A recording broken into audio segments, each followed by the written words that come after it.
Jetalsar junction મુદ્દે જયેશભાઈ રાદડિયાએ બેઠક યોજી છે ત્યારે સ્ટાફની બદલી સામે ગ્રામજનોમાં ભારે રોષ યથાવત જોવા મળ્યો હતો।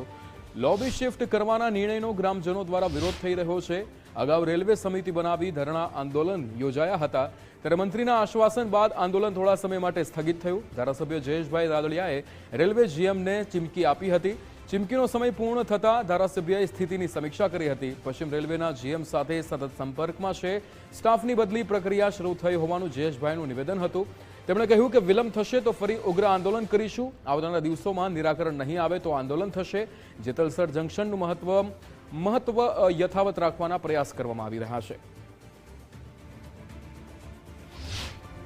જેતલસર જંકશન ખાતે લોબી શિફ્ટિંગનો પ્રશ્ન હતો।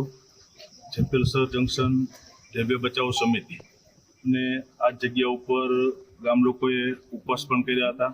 અહીંથી એક કમિટી ટીમ બનાવી અને દિલ્હી ખાતે સાંસદ કેન્દ્રીય મંત્રી મનસુખભાઈ માંડવિયાને રેલવે મંત્રી સાથેની મિટિંગ પણ થઈ હતી અને જે તે વખતે એક નિર્ણય કર્યો હતો કે જેતલસર જંકશનની જે માગણીઓ છે તે ફરજિયાત શિફ્ટિંગ કરવામાં આવે।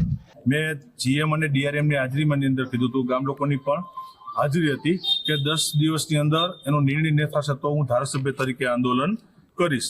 10 દિવસની જગ્યાએ આજે 12મો દિવસ છે એટલે સ્વાભાવિક 2 દિવસ હું બહાર હતો। 12 દિવસ છેલ્લા 2 દિવસથી કેન્દ્રીય મંત્રી અમારા સાંસદ મનસુખભાઈ માંડવિયા સાથે હું રેગ્યુલર સંપર્કમાં છું।